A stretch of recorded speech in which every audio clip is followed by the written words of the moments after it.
Well, this is fun to come down to Comic-Con and get back 8 or 9 of the child actors we used over the years.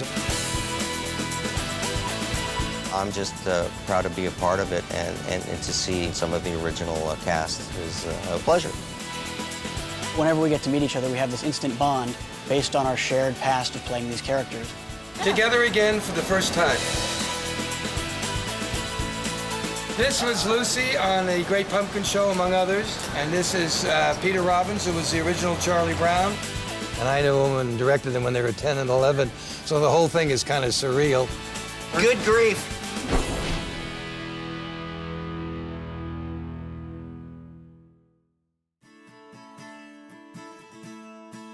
Up until the time we started recording for the Charlie Brown shows, it was usually adult actors who played children's voices. And that's the beauty of the Charlie Brown specials, is all the kids were kids playing the voices. That was kind of unique at that time.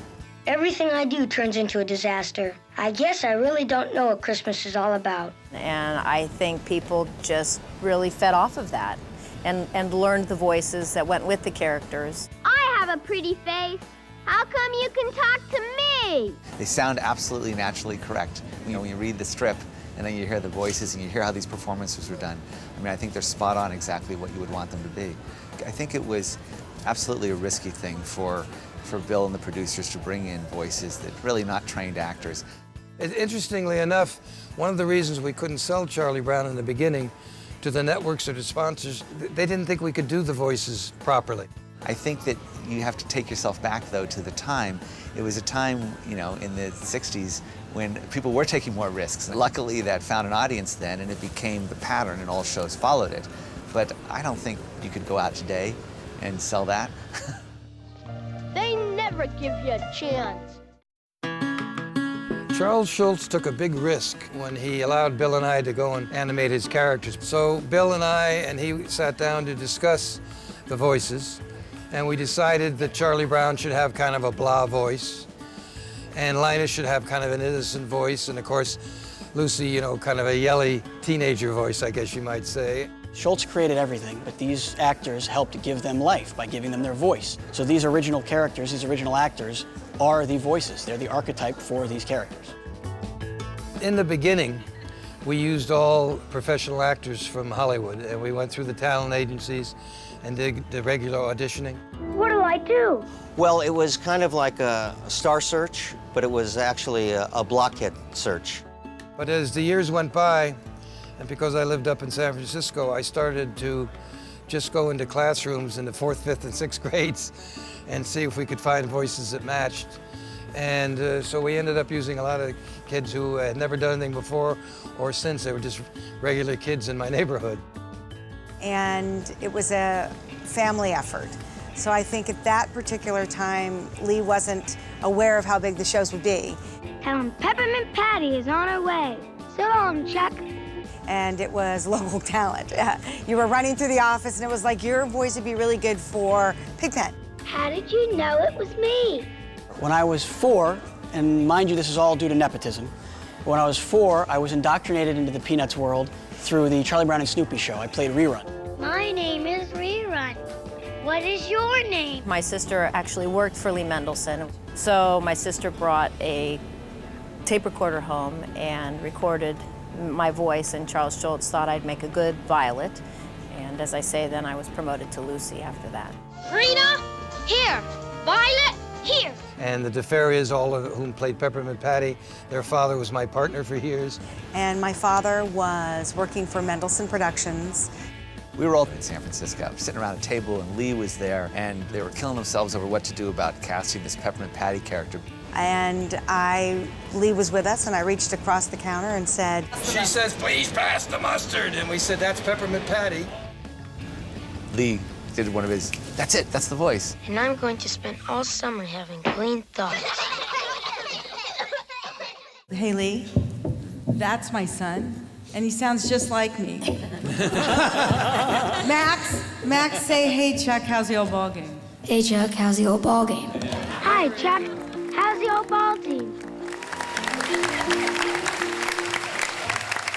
That's the sneakiest audition I was ever a part of. so it's really funny. We have a very consistent, gravelly voice tone in our family. Peppermint Patty? Yo!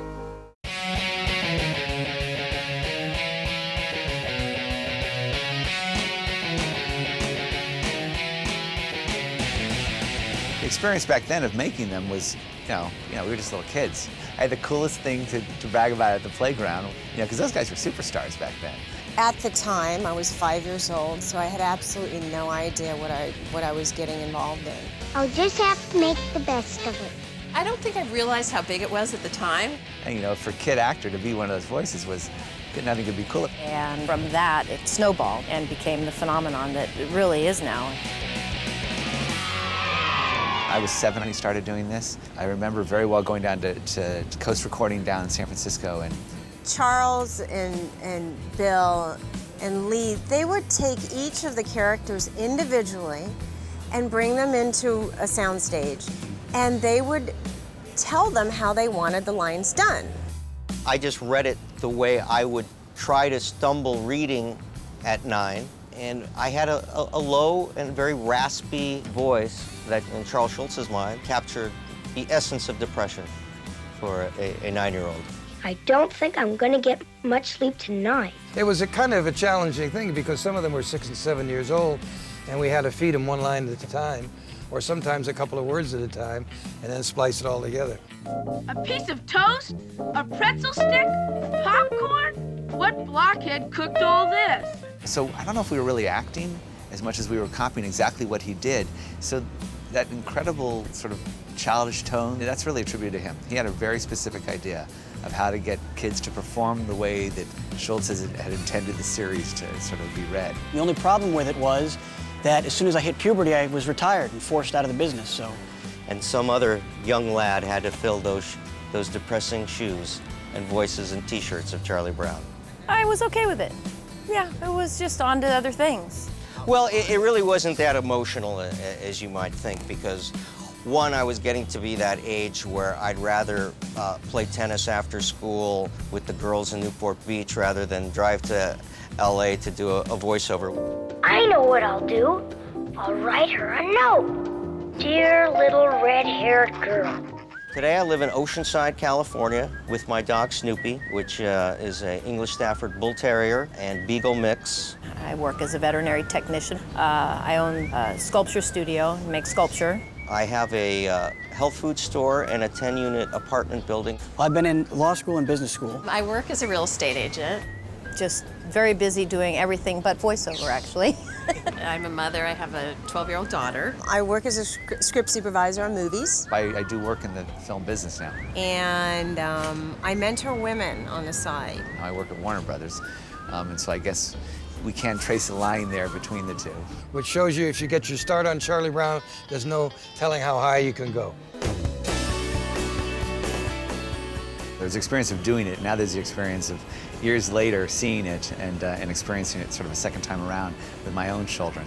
So it is so different than the video games and the sort of jammed-in entertainment that they're exposed to every day. People ask me all the time why these shows have endured for so long. And I think a lot of it had to do with we were lucky that we got child actors who were so good. People have always loved Peanuts, and it lasts and it endures, and we all feel such a great joy and honor and privilege to have been part of that.